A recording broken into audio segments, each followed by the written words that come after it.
welcome to another episode of Vision Quest. If this is your first time watching or listening to this, welcome. How the bloody hell did you find it? Well, I would like to know, personally, because I'm not doing any marketing whatsoever. So I appreciate you finding it however you did. My name's Ashley Appap. I'm a writer and comedian from Melbourne, Australia, and this is my podcast where I talk to people that I enjoy about things that they're passionate about. It could be anything. Could be anything at all. I ask them a set of questions in the first half, and then the second half we get into their topic. And today I'm very excited to have a dear friend of mine, creative genius, superstar human being, excellent friend, Lucy Rees is here. Yay! How are you? Hello. I'm good. How are you? I'm good. I'm excited to be talking to you. Yes, this is great. This is so fun. I know. It's gonna be. We're literally like, probably 10 minutes away from each other physically right now. But I know.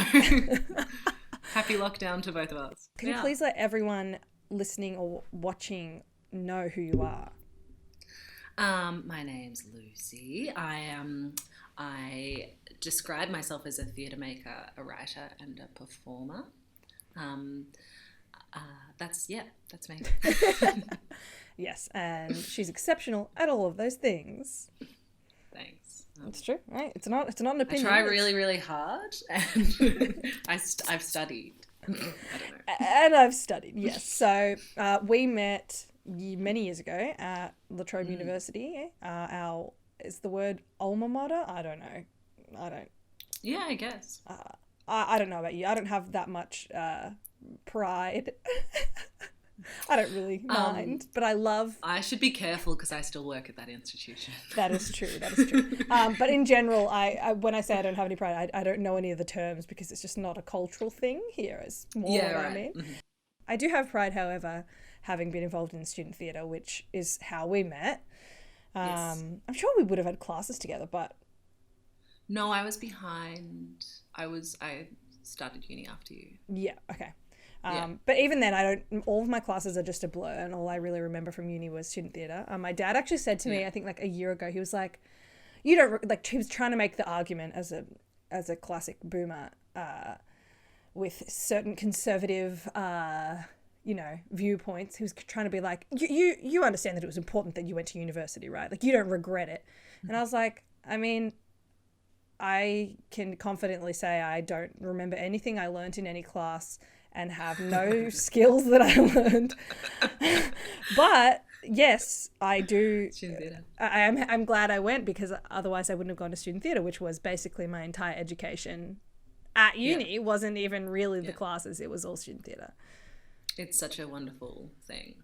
For context, I worked at student theatre. I still kind of have lots of stuff to do with it now, but I have a different job within the university. But I worked at student theatre for 4 or 5 years, and the most pride I've had in my life is watching students make theatre. It's always really good as well. Yeah. Like, it's always good theatre, which is wild, and it's because they're excited about it and they're not, they don't let things like money or the space they're using dictate how good or creative it's going to be. Yeah, definitely. Yeah. And because there were people like you in the office, like going through all of the submissions and picking the stuff that was actually good.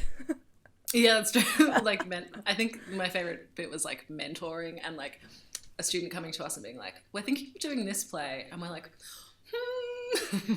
what about this one? You'd be great at directing this play. What about this thing that you can actually pull off and may not be controversial in some way that you don't yet recognize in your 21-year-old brain? Yeah, absolutely. Yeah. Oh my god. Problematic. But yes. But so that's how we met. But now we're both entrenched in the Melbourne comedy scenes. I get to see you all the time, which makes me so happy. I know, it's fantastic. It's wonderful. It's a big joy in my life. It is. There's a few people that just, I feel like throughout my life, just weaved in and out of different circles that make me so grateful to be involved in all these little communities. And you're one of them. Absolutely. Oh, thank you. I feel the same way about you. Beautiful. True love. That's what this is. True love. That's what it is. Would you like to just get straight into these questions that I have for you? Yes, please. Okay.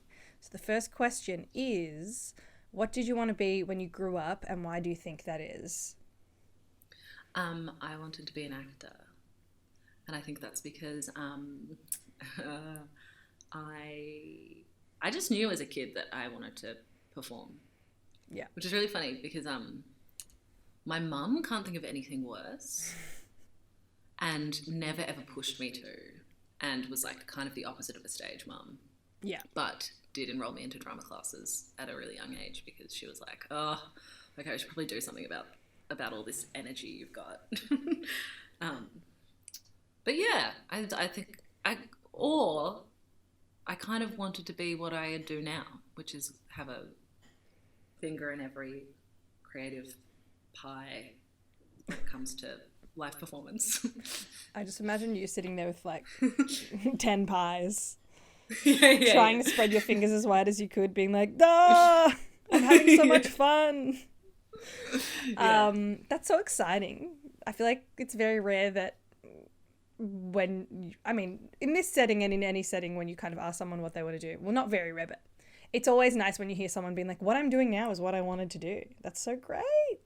Yeah. Well, I think I'd like to make more money Yeah, that's from doing what I do. But that's, I'm young-ish. Yeah, I'm youngish.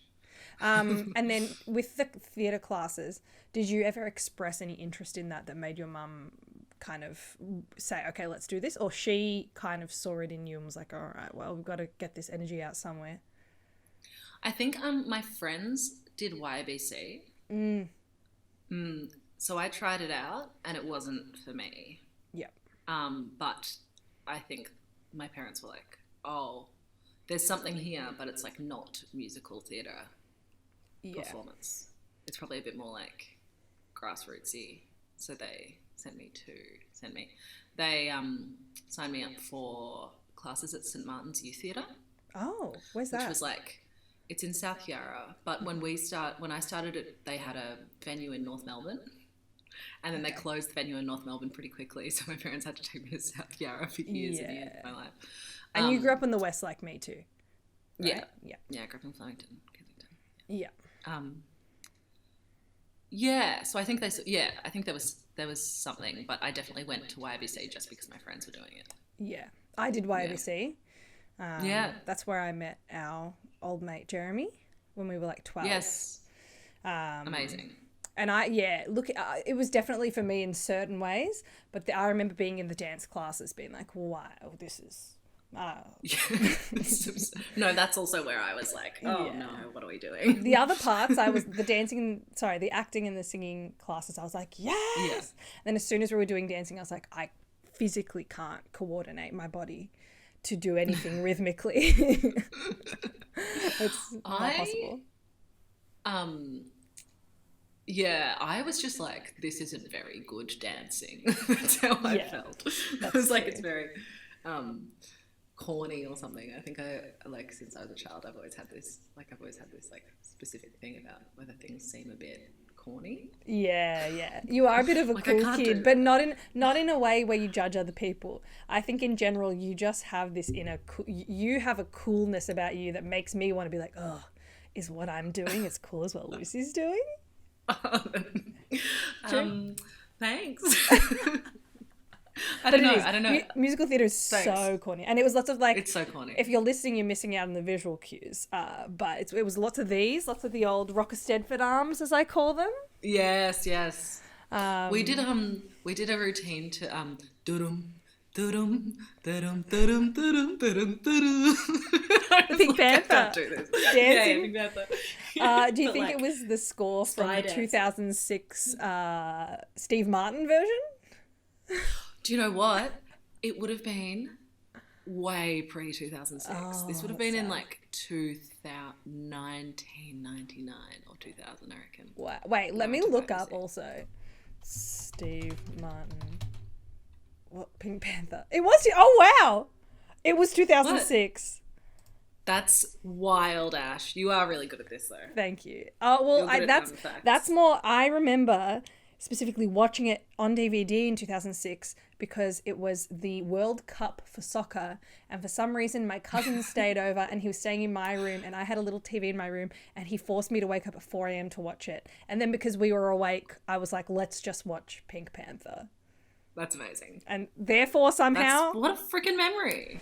Oh, I can remember that. Yeah, I don't know, like I said, anything I learned at university. So... Yeah. Do you know what, though? I was actually thinking about that when you said that. I think it all kind of I think it's like osmosis. Yeah. You know what I mean? Like, I don't think I remember any actual thing from uni either, but I think it probably served me in some way. Let's fingers crossed that $25,000 degree served me in some way. I won't lie, I did learn some stuff, but none of it from my Australian part of my degree. Only the stuff that when I studied in Boston, all of that stuff was very, like, I still have the notebooks from that time, and like it was all specifically screenwriting based. Yeah. But yeah, shout out to the Trobe arts degree. Fun times. And you couldn't want anything more from your late teens, early 20s. It's true. Fun times. All right. The next question is, what's your favorite thing about yourself? Actually, this is an interesting conversation I had with my psych the other day. Ooh. He was like, and this shows what I'm going through in therapy. Which is interesting, I'm sure, to other people. He was like, what do you like about yourself? And I was like, I like that I'm a good friend. You are. And he was like, no, Lucy, what do you like about yourself? And I was like, oh, I see what you're doing. Great. I think I'm really social. And he was like, Luce, what do you like about yourself that doesn't have to do with other people? And I was like, nah, it's the friendship thing. Stop trying to therapize me. Sir, this is a fun chat that I pay for. You're my friend. Yeah. I just want to be social. Do you want to be friends with me? If not, I won't pay you anymore. Yeah. I keep having like, not fantasies, that's a bad word for it, but like, I keep wishing to see him out, like at a bar, and like wave to him and be like, these are all my friends. Is he young? I can have fun. No, like he's not around our age. He's definitely older. But yeah, for some reason I really want to see him on the street. I'm just really fond of him. I often think about, this would never happen. My psych, I've been seeing her on and off for a decade, and she's like in her probably 60s. I often imagine, like, when I'm doing stand-up at like a shitty show where there's just like 3 people, I'm like, what if she was here? Yeah. Why would she? Why? It's not gonna happen. That's great though. I love that. That could Do be. you know if therapists have to live in a different suburb to where they practice? Oh, that's a good question. I always wonder. Because like otherwise you're just like at the shops with them all the time and stuff. Yeah. Well, mine has never been in the same suburb where I lived, but good point. Really good point. I'm just like everyone who lives in Brunswick goes to someone in Brunswick. Yeah. Maybe, any therapists. If there's any therapist that comes across this, please tell us. Is that a rule? I want to know. That's a really good question. Should we, you know what? I'm going to Google it. It's probably not like a law. I wrote do therapists. Maybe like a personal preference thing. Sorry. I wrote therapists and it says, do therapists have therapists? Is the first thing that comes up. Yeah, the answer is always yes. They would need some for sure. Do Do therapists have to live in a different area to where they practice? I'm really going in depth. Practicing distance therapy, legal and ethical. Are you really ready for private practice? Your checklist for starting a private practice in counselling. Okay, I don't think we're going to find any information. Once again, any therapists out there? And I'm not saying as a rule. I'm saying as a personal preference. I have a housemate who's a mental health care worker, and she occasionally sees clients out and is like, oh no. Like, yeah, that would be really weird. That would be stressful. That would scare me. Yeah. That's like when I see mums of kids that play basketball at the basketball stadiums that I've worked at in the wild. And I'm like, you don't know me. You don't know me, pass me. Yeah. Yeah. You only know me when I'm telling you where the bathroom is and what court your son is playing on. Yes. Yeah. How's that? How are basketball mums? What are they like? Are they like soccer mums? Yeah, basketball mums. There's a variation. There's some cool ones. There's some cool basketball mums and dads and others. But there's definitely the like tiger parent. Basketball's a cool sport though, isn't it? It is cool. Talking and about I feel my corny thing, it's the least corny of the sports. Thank you. I feel genuinely cool. I feel genuinely cool when I play. A couple weeks ago, there was a moment where I got the ball, like someone passed the ball to me, but it went to the floor and I went to get it and accidentally threw it between my own legs behind me. And everyone laughed a lot. And I was like, yeah. And up until that point, I was like, fuck, I'm so cool in front of my friends. Look at me.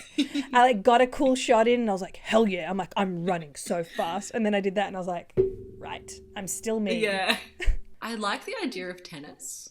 Ooh. I can't play it. I like the idea of it because like if you win, it's you and you've not let anyone else down. Is that fun? It's so heartbreaking. It's not. It is, but it's not. I know exactly what you mean. I have experienced, not me personally. I remember one specific grand final that we had in basketball, in like rep basketball, which is the one where it's like the pressure is a lot higher. It's like the one before state, and it was grand final. And my friend Alana, she would have been like 14 at the time. It was like on the buzzer. We were 1 point behind, and she got 2 free shots and she missed them both, so we lost. And it was like she was distraught and we were all like, it's okay. And she's like, what? I've let everyone, like bawling her eyes out. So yeah, you can let people down no matter what. You can let people down in any way though. And that's the lesson. That's the lesson. I think maybe what I need to learn is to let people down and be okay with it. Yeah. As I said, my favourite thing about myself is friendship. You know what? At least you're self-aware about it. Yeah. There you go. Talk to my therapist too, man. You mean your friend? My friend. Yes. Okay, the next question, speaking of emotions, is what's your favourite feeling? It can be physical or emotional. You know when you're at a music festival, let's say you're at Meredith Music Festival, yeah, and it's 2015, and Paul Kelly's playing How to Make Gravy. I don't know. I can't remember which year things happened at Meredith, but you look around and everyone's smiling, and like 3 or 4 people that you really love are standing near you. And you just get that like warm chest feeling. And then you look at someone and you're like, this is good, isn't it? And they're like, yeah, they like agree with you. I know that feeling. I know what you mean. Yeah. It's like Euphoria. It's actually Euphoria. Yeah, it's the show Euphoria. It's the show Euphoria, which I haven't finished yet. Me neither. I haven't seen any of the 2 new special episodes. I think I'm only like 3 in. Oh, yeah. There's some crazy shit awaiting you. Definitely. Great. But no, I love that feeling. Yeah, I know exactly what you mean. I feel like, I feel that way when I'm just like at a party with friends, or even during comedy festival, there were multiple moments like that where I feel like we'd all just be together and I'd just be like, isn't this good? We're doing it. Especially after the last year of not being able to have those kinds of experiences. Oh, this comedy festival, and I think that's another reason why when we had the unofficial comedy festival awards, so we all stood out the front at the closing night party, and our friend Scout, shout out to Scout, gave unofficial comedy festival awards, and they were like, how many people do you reckon were there? At least like 30 or 40. Yeah. Anyway, that was like a new thing and really special. And I think we really needed to like gather up and be like, we did it. Yeah. Yeah. And just like to be able to celebrate, like, it reminds me of when I was in school in year 12, there was one thing where we got to like vote, and we had this big presentation night at my school, and it was like our unofficial graduation, like halfway through the year for some reason. And then this person would be awarded this award, and it was basically we all just basically voted for like the best person, like whoever we thought was the best. And this kid in our year level, Jono, shout out, what a king! He's literally always the nicest person. Got this award, and I love Jono. We do. He's a gem. And so like I remember me and my friends sitting there and like getting teary and being like, yes, like you deserve this because you're a nice person. Like that's kind of what that felt like, because I feel like we got to recognize our friends for like silly stuff. Like the categories were so silly, but it was so nice to get like to genuinely to see you win most generous friend award, because you are so generous, always getting people bevies and ciggies. Yeah, I lost so much money that comedy festival. And then I was like, when I got that, I was like, everyone better buy me a drink. And you know, the only person who did, King, who we should shout out, Jade Mashuli.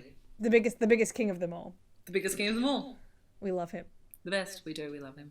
I'll shout out. Yeah, he bought me like 2 or 3 drinks. God bless him. Watch his episode now. Yeah, somewhere it will be there for you to watch. Okay, the next question is, what is your happy place? It can be like a real place or like a something else. My family has a share in a little shack at the foot of Mount Buller, which is really close to Mansfield. Do you have anything to do with Mansfield? No, but I know Mel does. Shout out once again to Mel. Yeah. And watch her episode also. No, I've put you in the same person. There's someone else I know who has a lot to do with Mansfield as well, who perhaps you remind me of. Anyway, yes, it's like it's very bushwalky. Yeah, and I've been dreaming of it during 2020, where I used to drag my feet a bit as a kid because it's like 3 hours away, and my mum would be like, "Come on, get in the car, we're gonna go to Marimba," and I'd be like, "Oh, but the TV is here." And now I'm like, watching the TV, being like, God, I wish I was bushwalking right now. Yeah. Which shows what aging does to you, I guess. Well, it makes us, realise what we should appreciate. And you know what? You can still appreciate the TV. I do. Of course I do. And you do. But now much more for helping me write television myself. Yes. As Go well. off. Go off. Writing queen. It's become a problem how much I say go off king or queen. Yeah. Non-ironically. And I don't know what to do about it, but I don't think I will do anything about it. No, why not? Why? So, why would you? Yeah, great. Thank you. Thank you for the support. No problem. It really gasses people up. Yeah, it does. Which is so important. Yeah. Yeah. In this time, I'm doing my duty. Totally. You got to gas people up. Yeah. Just like petrol in the car. But instead, it is inside of a human being. Instead of petrol, I use words. That's the most beautiful thing I've ever heard. Thank you. Thank you. I'm going to put it on cards and sell it for like $12. In a local store on Sydney Road, of course. You make bumper stickers. Ooh! I've genuinely thought, I was like, someone asked me recently, like, what do you think of bumper stickers? And I was like, I love when I see one. Can't commit to putting one on my car. Oh, you don't have any? No. Should I? I don't know. Because of like the area we live in specifically, every 2 out of 3 cars has a triple R sticker on it. Yes, absolutely. So I'm just so used to seeing them. Yeah. The only bumper sticker that exists is triple R. It's triple R, yeah. Shout out triple R. Shout out. Where I don't know what the slogan is, but I'm making a new one. Where rock comes to you. It's something like that, isn't it? I should know. Triple R. I look at the bumper sticker every day. Slogan. The home of music or something. I googled triple R slogan and it just says reuse, reduce, recycle. Yeah, true. Also important. True. That and local radio.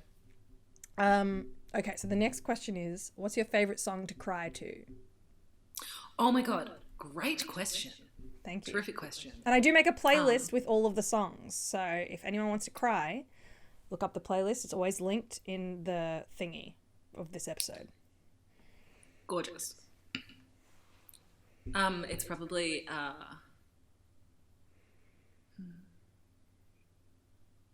it's probably both sides now. By Joni Mitchell, but it's only post Love Actually Oh, that okay. that's become the song. Even though Love Actually is how old now, but Yeah. the that version where she's a bit older, Joni Mitchell's a bit older because of that Emma Thompson scene. Yes, of course. I just like that scene changed my life a bit. I'm so upset about it that it's in Love Actually in particular. But she's just such a good actor, and it really moved me. And that whole story really moved me, despite being a child when I watched that and not understanding kind of any of those feelings really. Yeah, it's absolutely heartbreaking. It's so heartbreaking. The moment where you see her hug, she's like about to cry and then she has to hug her kids. Yeah, I know. Yeah, such a good job of like, and then you think about it and you're like, wow, parents that go through this stuff have to like shelter it from their children. It's just, yeah, I'll never understand. I know, well, I mean, touch wood to never understand that, but yeah, well, at least in my current experience. Yes, I'm touching wood. I too am touching wood. Also, yes. People. Do you know what's really funny? Pardon? Do you know what's really funny? Yeah, what? Going people. Yeah, I think so. I think that's actually it makes me feel better. the height of comedy. People, but my favorite is giving myself little crab hands, going. Yes, I love that. And doing like a mini Zoidberg, but not exactly, so that trademark can't get me. You know, like just. Yeah, totally. Imagine if Matt Groening saw you do that. Pay for me. Lock me up. Cancel you. Yeah. Hey, Matt Groening, you just try and cancel me, all right? Yeah. I didn't make a poo. Yeah. Good point. Yeah, good point. Yeah, check and mate. Yeah. Thanks. Okay, the next question is, who is someone you admire? And it can be anyone. I admire so many people. Like, so many people. I really just think people are great. Like, let me have a big think about this. You can have a list. If you can't think of one, you're allowed to do a bunch. I really admire my grandmother. Oh. And I think a lot of it is to do with the fact that she wasn't allowed to go to uni, and she's so smart. Oh. And she really probably, I think maybe that's her. Like the chip on her biggest shoulder. regret in life. Yeah. But she's just like so intelligent. She just like feels things really deeply. And for someone who was born in like 1926, she's really got her, she's always been like progressive, really progressive. And she raised my mum and my mum's brothers with like, to also be really progressive and to also kind of do whatever they want. Ooh. Which is probably different for someone in that time, which is really lucky for me because like it meant that I was also allowed to do whatever I wanted to do. Yeah. Without judgment of whether I would make much money or not, which is good because I don't.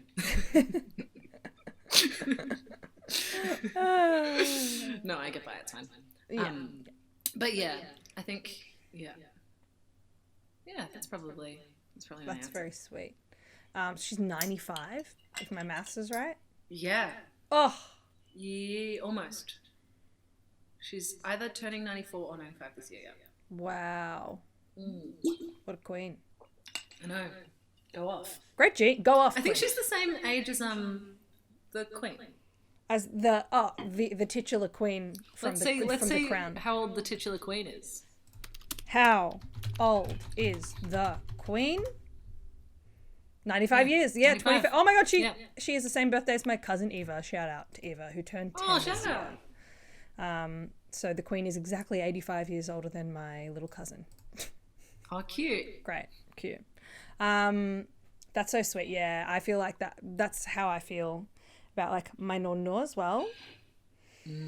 Because like obviously having to immigrate here and stuff and focus on that stuff, and he's very smart, like he's like very street smart and has the craziest stories, but it's always nice when you look back and you go, oh, I am allowed to be this way because my parents were, and and you can see where it comes from. That's a very, very lovely feeling. Yeah, isn't it? Yeah. Yeah. What's your grandma's name?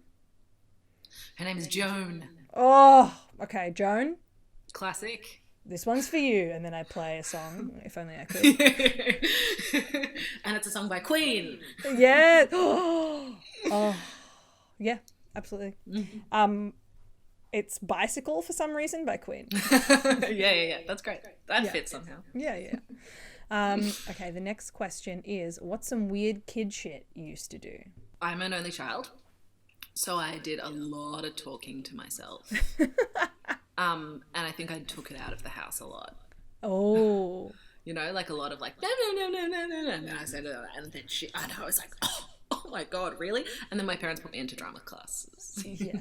Yeah. Because they were like, oh, she's talking to ghosts on the street. Yeah. I think I still, because I am always like making up stories. Mm-hmm. In my head, like as I'm like listening to music and walking down the street, I still have this like panic sometimes where I'm like, did I just say that out loud? And of course I didn't. Yeah, that was my weird little kid thing.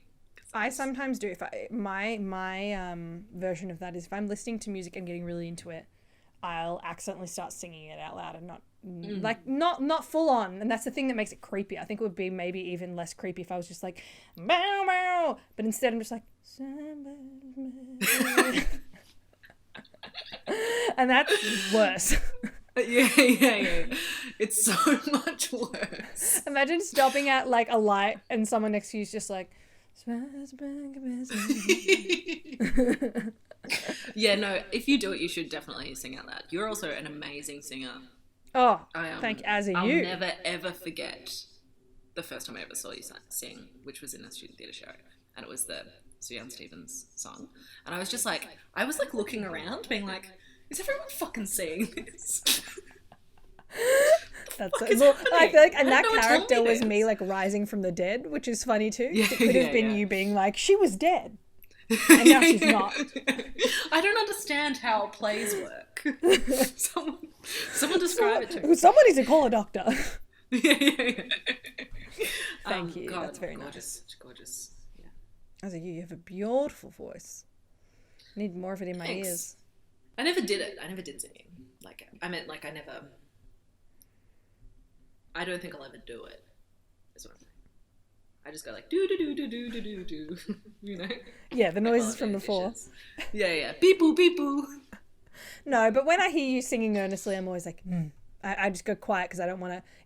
If I say something, maybe it'll distract her and she'll stop, and I don't want that to happen. Yeah, that's like a creep. Kind of you. Very kind. The last question before we get into your topic, and it's important. It's an important question. Is, do you think aliens are real? Yes. Great. Case closed. Like, I just think, yeah, case closed. I'm so glad you didn't ask me if I think ghosts are real. I do think, I think aliens are real. I think like not in the way that we would, not in the way that like the Hollywood depicts them, but like there has to be, intelligent life. Apparently, it's literally in the last 6 months or something come forward that the government of somewhere has been like, oh yes, UFOs are real. And no one's noticed because the world's been on fire. Yeah, well, we really we're parasites, aren't we? We're truly awful. We are the Oscar award-winning film Parasite. Yeah. Oh God, such a good film. So good. It's the one movie I've ever watched with my family where my dad didn't speak and ruin it. Maybe because he had to focus on subtitles, but also because it was the suspense was so much that we were just like, holy fuck. Yeah. That's so good. I watched it right before getting on a plane back from Tassie to Melbourne. Mm-hmm. Like, we had to kill a few hours. And we were like, okay, well, let's just go see this movie. And like, we came out being like, that changed my life. Great. Oh, everything's different. Now I have to get on a plane. The most like weird stagnant thing you can do because you're just there stuck. Yeah. Yeah. I Big tube. I need to find out what this information about UFO confirmed Please. thing is, because Pentagon confirms leaked photos and video of UFO. This is from The Guardian. Okay. So it says, confirms leaked photos and video of UFOs are legitimate. US Defense Department says images of blinking triangular object in the sky and other UFOs were taken by Navy personnel in 2019. Categorized as spheres, acorns, a metallic blimp were taken by Navy personnel. To maintain operation security and to avoid disclosing information that may be useful to potential adversaries, DOD, okay, they're playing DND, no, DOD, does not discuss publicly the details of either the observations or the examinations of reported incursions into our training ranges or designated airspace, including those incursions initially designated as UAP, which is, what's unidentified anus pube. Yeah. What is it? What is it now? Unidentified flying object. No, they call it something else now. They call oh, I did the wrong thing. UAO UFO. Unidentified aerial phenomena. It's a PHP as well. We were never going to guess that. Okay. We were never going to guess that. No. We're not science people. We are artists, if anything. I'm not a scientist. If anything. If I'm anything. If I'm anything, I would say let's go with artist. That or grilled cheese expert. God. Same though. Okay, look, we're veering away from the alien question, but this is important and I need to let people know. Obviously, you can go to YouTube, you can look up, I'd say, Binging with Babish's video or the Epicurious 3 ways to make a grilled cheese video. You will see different levels with the science explained in the Epicurious one. It is imperative, if you're making a grilled cheese, make it in a pan. Don't use a fucking jaffle. Don't use a Breville. Oh my God, great. Or a toasty maker. Make it in a pan. And on the outside of the bread, you must put... You can do butter if you hate mayonnaise, but mayonnaise will make the crisp better. It's not going to make it taste like mayonnaise. It just gives it a slight tang. It makes the crisp perfect. And while you're at it, put some fucking... You've got garlic powder at home. You've got Don't just put cheese. Make it better. Do better. Oh my okay? God. You truly are. You truly are. That's it. Did you get really into grilled cheese when you were in the US? I ate a lot of grilled cheeses. I didn't make a lot. My ex-boyfriend worked at a cheese shop for a while and would bring home like gourmet cheeses and then and he was very, very good at cooking. So sometimes he would make a lot of them and would make them this way. But it was during like the first big lockdown, I missed grilled cheeses. So I watched a lot of videos and stuff and was like, let's make the best grilled cheese that I can. Sorry to veer off into grilled cheese town, but it was important. No, of course. So important. The most important thing. Thank you. We're here. If you're watching, you'll see that we are wearing different clothes. That's because it's a different day. We had technical issues. But everything else is exactly the same. We're still in a lockdown in Melbourne. And everything else is the same. So, Lucy, what are we going to be talking about today for your topic? We're going to be talking about student theatre, which we touched on briefly the other day. Woo! One of my absolute favourite things. Mine too. Yeah. And it is where we met. Exactly. So it's topical. It is. Yeah, exactly. It is. It's perfect. So I feel like you have a very unique view on student theatre because you've, been on every angle of it, whereas I've only been, one of the lower tiers of the hierarchy, as it will, How dare you? How dare you say that about yourself? Well, when I started, you were directing a show. Yeah. Which you had written. So I think that you actually also have a unique view of it. But it's funny because a lot of the friends that we have in common now went to that show. And I went to that show and they were from the Improv Conspiracy Melbourne. Yes. And I like remember seeing some of them and being like, these are people I've never seen at the Trobe before. And then years later being like, these are my friends now. Which is cool. That's so nice. Worlds colliding everywhere. I could say that I brought them to you and that I'm the reason for all of the important relationships in your life. Yeah, no, I'm, yeah. Yeah, no. Yeah. No, I was going to be like, you're the reason I have a new boyfriend. And then I'm like, no, that's not a connection you made. I mean, lots of other friends, though. Yes, lots of other friends. Yeah, that's true. That was very fulfilling, making that show. Yeah, it was a great show. That was really fun. Although now looking back on it, the main character had no purpose whatsoever. I can definitely look back and see that he didn't want anything. So, no point of view, just kind of was happening. Everything was happening to him. I think that's that's a device. Still a device. Things had to happen around someone.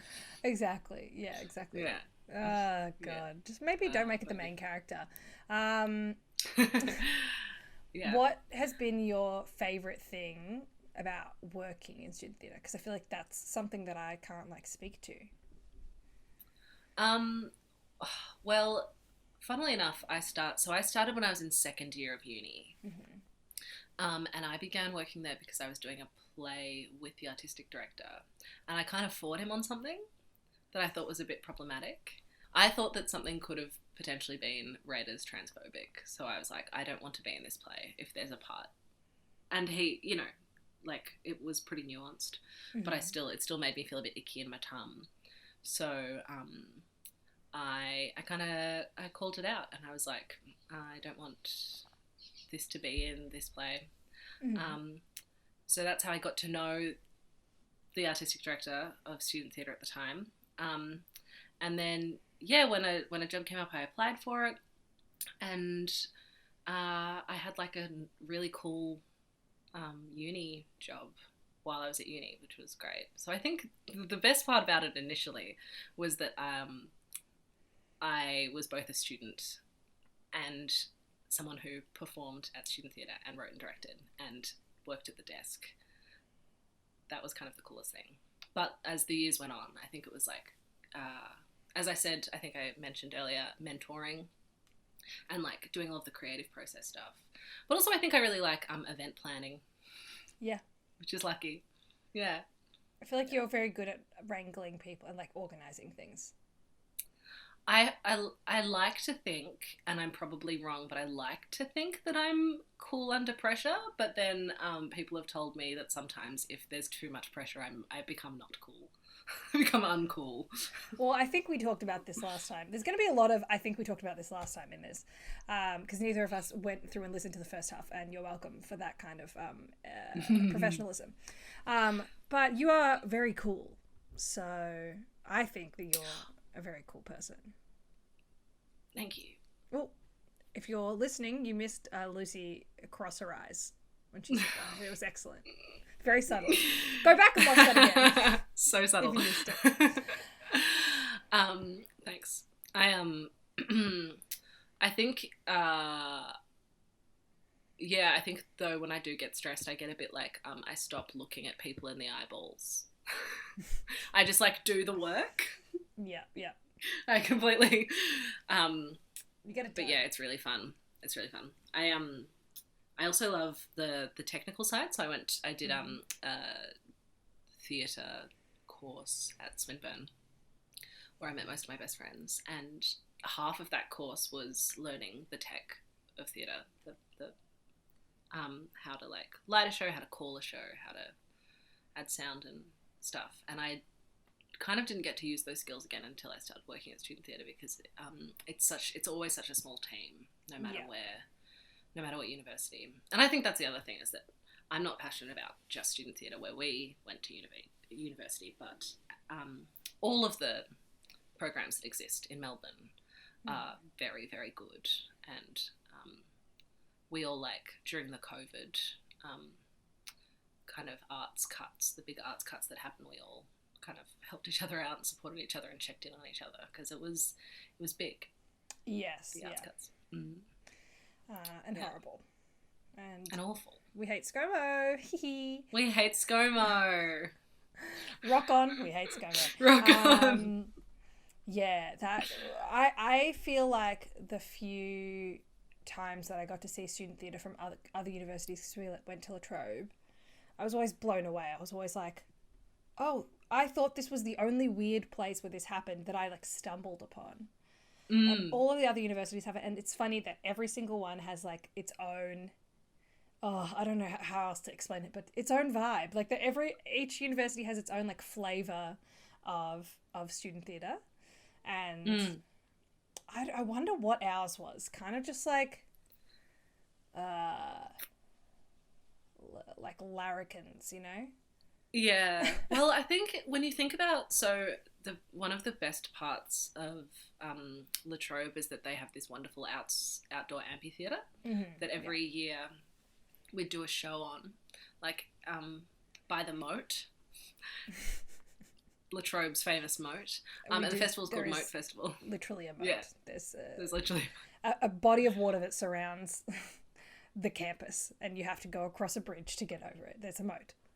There's a moat, yeah, and kangaroos. And kangaroos, yes. So we would, for the Moat Festival, which happens every March until 2020, of course. When we only did a half a Moat Festival. There'd be a show in the outdoor amphitheatre, and that one would usually have like quite a big cast and be like quite a classic play that can have a big cast, and it's usually like the artistic director would usually direct that one, so it would be probably a little bit more polished as well, which is another great thing about student theatre. Bigger budget as well. No, same budget. Really? Yeah. See, yeah. I'm learning. We don't give more money to certain people. No, same budget, which is great. But also another great thing is that people got the chance to work with a director who had been directing for 74 years. Yeah. Jesus Christ. 197 years. Yeah. That's the truth. Yeah, that's the truth. Don't fight me. Don't fight us.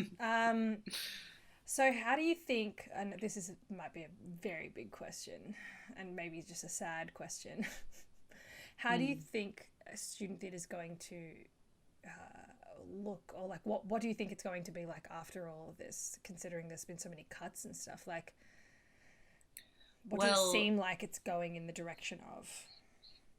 Well, it looked like it was most probably going to be cut from La Trobe. But my genius, wonderful co-worker, Kat Carrington. Shout out. Yeah, absolutely. When her and I were working there by ourselves, when the artistic director left because of the cuts, she and I made a campaign to save student theatre, and we got a lot of signatures on it and a lot of like testimonials, but she did a bulk of that work, and was really the driving force behind it. And if we didn't do that, there wouldn't have been student theatre anymore, which that's crazy to me. Is wild to think about. Because we were umming and ahhing about doing the campaign at all. I'm like, ugh. Wow. Yeah. And at other institutions have stayed pretty solid, but I think their theatre departments have gone. Yeah, like, isn't the Monash the degree, the performance degree, just not there anymore, which is like such a big thing? Yeah, I think so. I think either it's not there or they're phasing it out, like they are La Trobe there. Which is just bizarre. Yeah. Oh God, it makes me so sad. They're teaching it out at the moment, which is so sad. Yeah. So I don't know what it'll look like. I hope that by me talking to you today, the government will decide to fund the arts. That's what I've decided. Yeah. That's what I hope for. ScoMo, I know we said we hate you, but... but please. Please give us money. Please. Please. Yeah. Okay, I would like to ask you, what's your favourite or your top 3 shows, specifically at La Trobe, that you have seen in student theatre? that I've seen that you've um experienced, and why? okay, so my favorite one was one I was in, so I didn't see it, but it was just the best piece of writing, I think. Mm-hmm. But which is unfair because it was written by a playwright, not a student. But there are lots of great shows that have been written by students, which Yeah, I of will course. remember in due time. But the best show that I experienced personally was this show called 100 Reasons for War, Oh, and then yes. open parentheses War, what is it good for, close parentheses, by Tom Holloway. And we did the Melbourne premiere at La Trobe and then at La Mama a little bit later, maybe 6 months later. And it was just so well directed, and it was with such a beautiful cast, and I just loved the set design, I loved the costume, and I loved being a part of it. Um, and it was the thematic, the theme of the play is about war, but it's told through kind of love stories without set characters, so it's very open-ended, open to interpretation piece of theatre. And it was so funny, and there were like It little was. clowning bits in it. I saw both interpretations of it, and it was, Did you? yeah. I suppose the one Oh my god, terrific! I can remember. I don't remember like the dialogue or what was happening, but I remember a specific moment when you were performing, being like, "Holy shit!" I think at that point we didn't know each other very well, and I had only ever seen you in. I think when I saw it the first time, I was like having a bad day. I was really stressed. I just wasn't paying attention. Being at uni.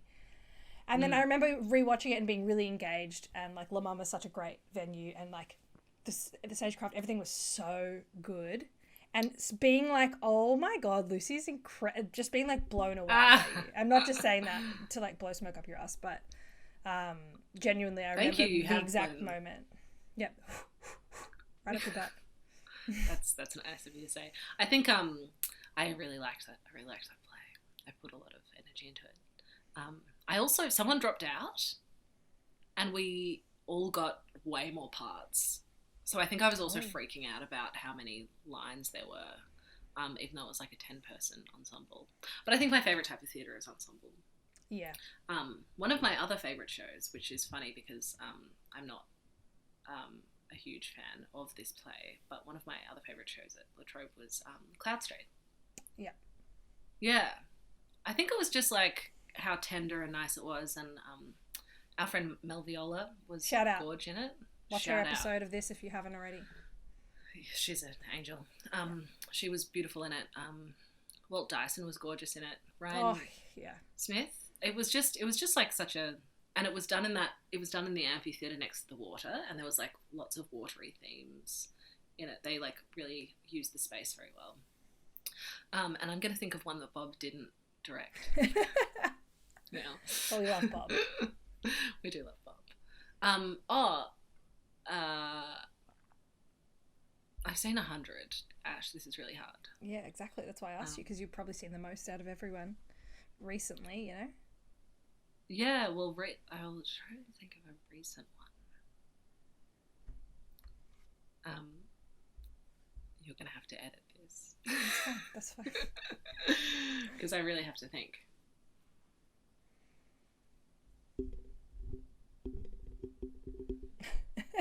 Where are my booklets?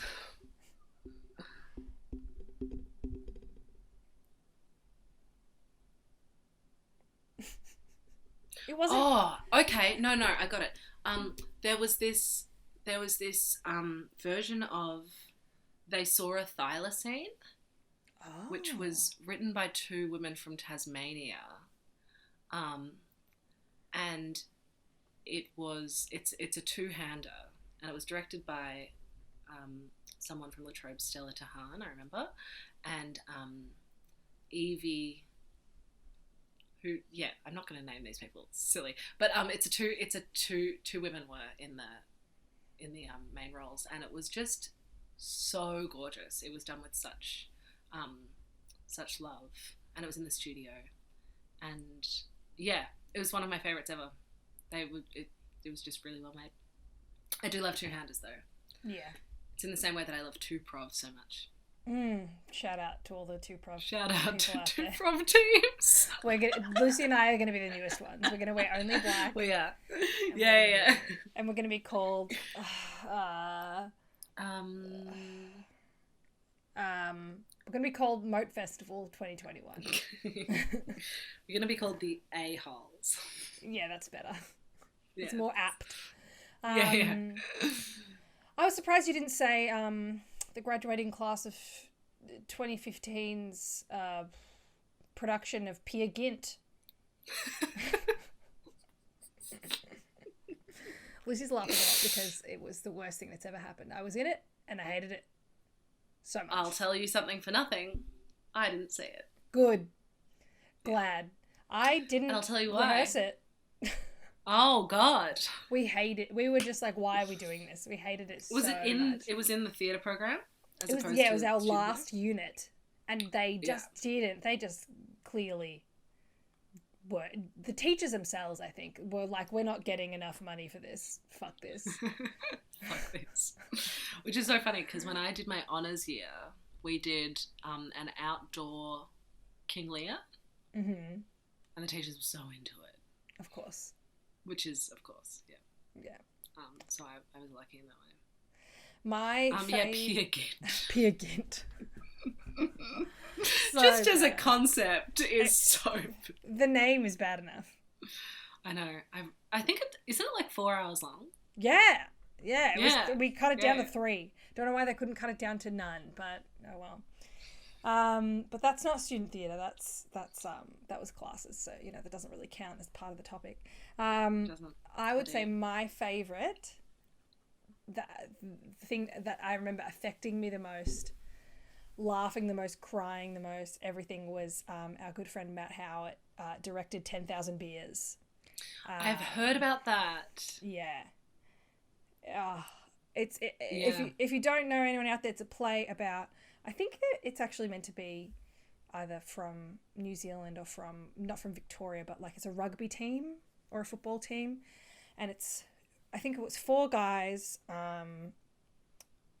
who are all like going around like a stag weekend type thing where there's some celebration or something, or they're going on a trip for their football game, and the goal is that between the 4 of them they have to drink 10,000 beers, and it's very funny and it's horrifying. There's a really like horrible moment where something really disturbing happens, and it's all about like toxic masculinity and rape culture and like the culture of sport, and it's phenomenal. And Matt did such a good job. It was so fun to watch as well.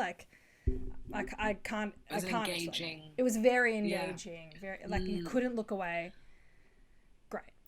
It's so funny that you spoke about the themes of that play, because I've never heard the themes. All I've heard was it was such a good play. Matt directed it really well. In the first scene, there's full frontal nudity. Yeah. That's all I've heard. I'm pretty sure, I don't know if it's like a flashback or it's just how the weekend starts, but they all start just, you walk into the theatre and there's 4 men completely naked passed out on stage. Yeah, right. Yeah. And there's shit See, that's all the info I'd ever gotten. Yeah. Not shit, like there's props everywhere, not actual poop. There's poo fucking everywhere. There's smeared on the walls. In your seats, you got to sit on poo. Yeah. Sounds fun. But yeah, it was really incredible. Yeah. What's your second favourite? I don't remember so many of them.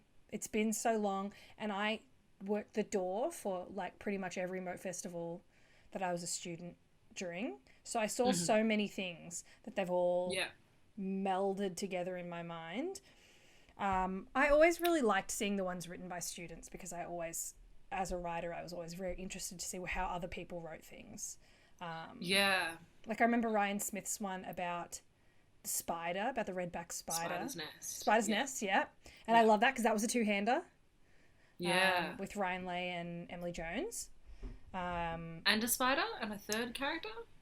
And a spider, I think you don't see, or if you do, it's one little bit, and it's Ryan, the director and writer, playing the spider. I really liked Slut, as well, which our friend Oh, I Mel loved as well Slut. directed. Slut was great. And Jeremy was in it, two past podcast guests. So there you go. incredible. I know that there were more, but I can't remember anything. Yeah, well, that's also my issue. I think theatre is one of those art forms that if you see it a lot, things do meld into each other unless there's something that happened that changed your life, which is why when you asked me what my favourite was, I was like, oh, my life-changing play, because I was in it and it changed my life in a way that was like, I was like, oh, you could do anything you want. You can actually, this is licensed to do anything you want with a piece of text. That in itself was like the life-changing part for me. But, you know, it's like 5 out of 10 MTC plays I see. I'm like, And then 5 will be like, yeah, they're really good. But the other ones like meld into each other. And I'm like, remember the one with Pamela Rabe? Pamela Rabe is always in it. Shut up. Shout out to Pamela Rabe. We know you're famous watching, Melbourne theatre. Yeah. I'll also ask, what would you say to someone who wants to get involved with student theatre but doesn't know how? What do you recommend? Well, this is very interesting because when I got to La Trobe, I just come off the back of the theatre course and I was like, I'm not doing student theatre. Yeah, too good. Yuck. Too good for us. I'm way too good. Oh, God, I'm way too good for that. And it changed my life. It really did. Like, I'm employed because of it. Yes. Yeah. I would. So the way to get involved at any university is to go through your student union or student association. So you go on your student union or student association's website, and there'll be a sign-up form. That's basically the way to do it. Different universities have different structures. At La Trobe, it's run by one person, but you go through them to get involved. In other universities, there'll be different like clubs within the student theatre. So there'll be like a Shakespeare club, a review club, kind of, or like a board, and you like you audition for those particular things as opposed to like auditioning for shows for a season. But every staff member from every student theatre, every university's different student theatre program, is so excited by people wanting to get involved in different ways. So like if you're involved in performing and writing or performing and directing or performing and set building, producing, so whatever kind of facet you're interested in, you feel safe to tell them about it because they'll just throw something at you that will be really challenging and fun. And I think that's the other thing is that like it is a real world situation. Yeah. So like you have support and mentorship, but in the end it's like there's money changing hands, there's lines that have to be learned to an extent. Yeah, definitely. Not me all the time, but most of the time. Not me and Peer Gynt for sure. Yeah, no, Peer Gynt. 3 hours of Peer Gynt. You're just making it up. Imagine if I was on stage the whole time and just improvised. Improvising. Yeah, I was Peer Gynt. Oh, God. No, if you were, who was? No, I don't even remember. That's how much I was paying attention to class. Great. Yeah, so to get involved, just go through your student union and student association, but do it as quickly as you can because I missed out on a year because I started in 2015 at uni and didn't get involved until December 2015 and really regret it. There's other things, especially at La Trobe as well. There's not just plays. I started at student theatre because of the cabarets. I didn't know that the plays were even an option. I had like written a couple of plays and silly things at uni that were at high school that were really depressing and angsty and just classic. And I was like, I don't know exactly what I want to do. I want to do something creative. And then I did the cabarets, and that's how I found out about all the plays and stuff. And then I started writing in the short works, which were like the short play festival that we had at La Trobe, and then eventually, and I built it up so that by the time it was like my last 2 years, I felt confident enough to write and direct a full-length play. But like you can start small, you can try something, you can just work in like the tech do the tech of a show, help like build sets. You can do such little things and get involved and still get to know people if you don't feel like ready to go all the way into like making something. You can still be involved in other ways. Absolutely. And that's the other thing about it is that like occasionally uni can be a lonely place, but being part of something like student theatre or like a club that's similar to it, although clubs are run by students, but yeah, being part of that community is actually what we found from doing this campaign, and the stories that we heard can be like literally life-saving. Absolutely. Or changing, in that it's a supportive place that fosters, I guess because of it being an art space as well, it not only fosters creativity and support that feels affectionate and warm, but also things like queerness and like gender difference and things that are cool and important too.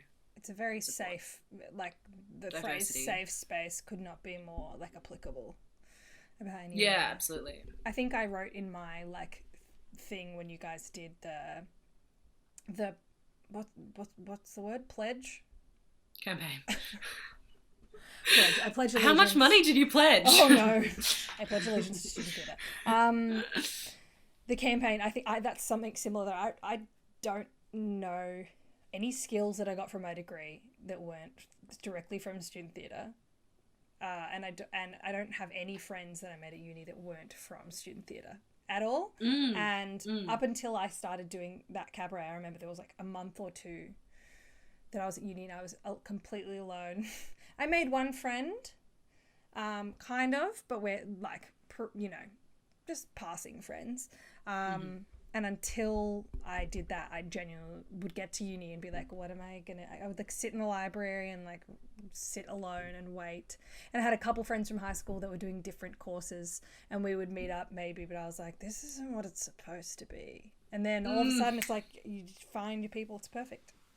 Yeah, it reminds me a bit of like the American college kind of setup more, where it's like... I guess it's more like bar hopping and stuff, but there's not alcohol involved. It's just making art. Yeah. I mean, there's alcohol involved at after parties. Oh, yeah. Lots. Yeah. After parties are that's a whole subtopic of student theatre, isn't it? Is how crazy the after parties get. It's like definitely 60 or 70 theatre nerds in a house, like someone's house in Preston. Yeah, or like Coburg. And everyone's drunk at the head. Some people are high, and then like there's so much. There's like incest. Everyone's made out with everyone, and it's just so much kissing. I never did. I that's one thing I never did. Never incested in student theatre. No, well, I have never been allowed. They won't let her. She's too hot. No, like it's going to ruin lives. I think as a staff member, I would draw the line there. Yeah, that's smart. And I only had, I think, one season, and was in a very long-term relationship. But yeah, and then I wasn't allowed. In my I don't know what I think morally. Yeah, I think it's probably not a legal thing, but there's a moral thing. But I God, did I witness it? God, did I witness all the kissing? Didn't we all? And I always stayed up till 4:30, and I was always the person that was like having to be like, okay, everyone just like calm down a bit, but I was still up till 4:30. Yeah. Talking shit. I distinctly remember one after party in someone's backyard. Can't even tell you whose house it was. And someone made, I think it was Sean, shout out to Sean, made like fake awards. Similar to what... Oh yeah, every year. Yeah. Similar to what we were talking about, I think, in the first half... I think we talked about in the first half of this about same thing at Comedy Festival. If not, unofficial awards. Shout out to our friend Scout who has done the same thing. But I remember distinctly being like nominated for one of the like playwriting awards and just being so drunk and being like putting so much pressure on her and being like, no, it's fine if you get it, it's fine if you don't, nothing matters, it's all good, and like and then zooming out, having this moment where I look out and I'm like, literally, no, this doesn't matter, this is so dumb. I know, but it feels so good. I know. And then I got the award and I was like, oh no. Yeah, no, the awards are good. I think we've kept them going. We kept, like, well, obviously not 2019, but up until, I meant 2020. 2019 we still had them, yeah. Yeah, Motor Awards, they're very good. It's just good, and it's like cutest character, or like the most likely to, you know, catch the ball that's thrown at them or something, if there's like 4 plays with ball catching. I don't know, silly, but most likely to lick someone's face. I don't know.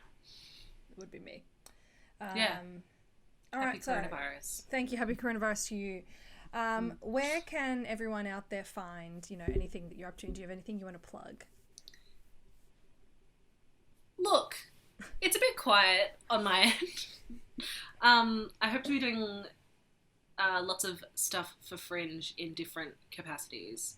But you can find me on Instagram at Lou Rees, LUREES, and then other things from there, I guess. Beautiful. So, yeah. Gorgeous. If you want to find anything, I'm doing at Ashley Crap Up on all platforms, all of them, every single one. There I am. Tumblr?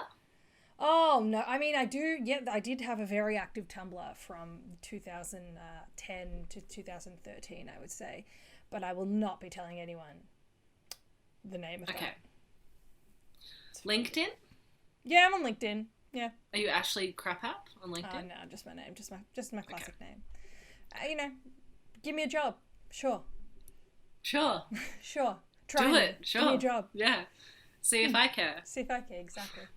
And I hope everyone has a beautiful day. Stay hydrated.